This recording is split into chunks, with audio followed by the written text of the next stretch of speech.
Hi guys, nandito na naman po tayo sa ating inabangang teleserye ang Never Say Die, sa lugar kung saan umuwi si Andor doon sa bahay ng ate niya at kinakausap niya yung kanyang mami patungkol sa mga trabaho nito at sa mga karanasan nito. At ayun na nga, nasabi ng kanyang ina na lahat ng pasisikap nito ay si Andor ang nakinabang dahil si Andor ang sumunod sa mga yapak nito. Pero syempre takot ito dahil mayroong gatherings na dinao sa kanilang bakuran at yung mami niya ay talagang natatakot baka daw may mga masasamang loob na makapasok sa kanilang bahay at tutudasin siya. Pero ayun na nga, sinabi ni Andor na habang nandun daw siya walang gagalaw sa kanyang mami at protektahan niya daw ito. Ito nga nga, bumaba itong si Andor at pumunta dun sa kapatid niya at excited naman yung ate nito na maipakilala si Andor sa mga kaibigan nito dahil idol daw siya ng mga ito. Kung kaya tayo na nandun din yung kanyang mayaw at inakausap muna si Andor patungkol sa mga bagay-bagay sa mga kaso o sa mga case na hinawakan nito, lalo na yung about daw sa expose sa kay Major Delgado at masyadong atat na atat ito na mapahiya itong si Delgado. Pero sinabi ng kanyang asawa na huwag muna pag-usapan yung mga ganun dahil kailangan silang mag-focus sa party at syempre may pa-meet and greet sa mga kaibigan nito at sobrang saya ng lahat na makita itong si Andrew. Si Joey naman, pumunta ito doon sa lugar na tagpuan nila ng kanyang tatay, pero yung humabol sa kanya ay nandun pa rin, sinusundan pa rin siya nito at doon napagtanto ni Joey na talagang hindi siya tatantanan ng mga ito kung kaya tumakbo ito ng mabilis at nakasalubong siya ng mga bata kung saan nakastay doon sa mga batang nagkukubli at nung dumaan yung mga taong naghanap sa kanya, hindi siya tinuro ng mga bata kung kaya tungtuwa naman ito si Joey at binigay niya yung pagkain binigay ng kanyang nanay sa kanya at sobrang tuwa yung mga bata doon sa pagkain dahil sobrang sarap. Ito namang si Andrew lumabas saglit dahil nagmamatsyag ito at baka may makapuslit na masamang loob, pero lingid sa kalaman niya mayroon nga talaga at ay nakita niya isang lalaki na nakataya doon at hindi pa pumapasok sa loob kung kaya sinita niya ito at syempre nagulat din yung lalaki at nung kinausap siya ni Andrew at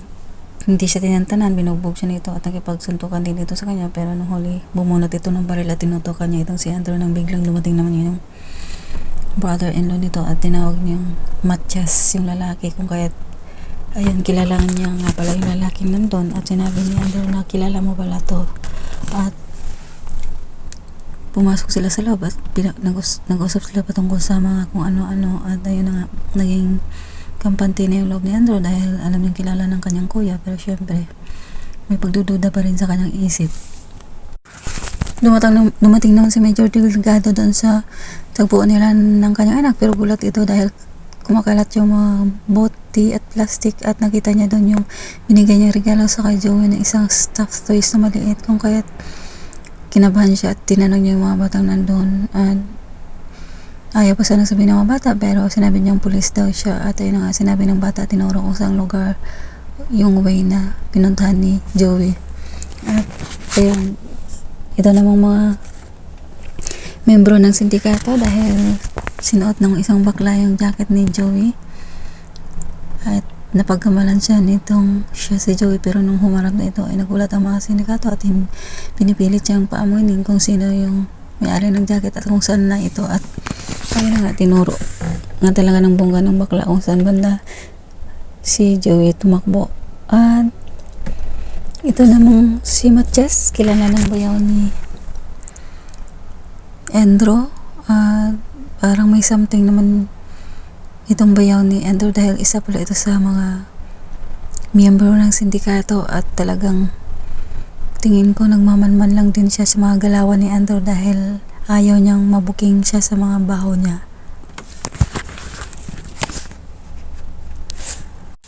Habang tumatakbo itong si Joey, biglang may bumarang sasakyan, isang taxi driver, kunwari ibang lahi daw siya pero na mukaan siya ni Joey, kung kaya sinabi nito na ibababa siya nito kung ayaw niya. tatalon daw si Joey, pero ayun na nga, nagkunwari yung lalaki na pag tumalon ka, ikaw naman ang masasaktan. Pero ayun, ginamitan siya ng paper spray ni Joey, kung kaya biglang nanakit yung mata nito at nakalabas si Joey doon sa sasakyan. At syempre yung lalaki nandun pa rin, at nang tumawag yung kanyang tatay, pinapunta ni Joey yung tatay niya doon dahil andun daw yung isang lalaking naghahabol sa kanya. Pero bago yun, yung ama ni Joey nagtatanong doon sa mga bata na kumakain pa rin ang pagkain ni Joey na niluto pa ng kanyang nanay. Ayaw sana sabihin ng mga bata kung saan pumunta itong si Joey, pero ayun, naging okay naman na dahil syempre tumawag yung tatay nito sa kanya. At ayun na guys, abangan natin ang susunod na kabanata, yung flash drive na kailangan ibigay ni Joey sa kanyang tatay, nawala ito at siguradong nahulog daw niya ito sa market. At ito namang si Andrew nagdududa dahil nilagyan ng mga ebidensyang sasakyan ni Major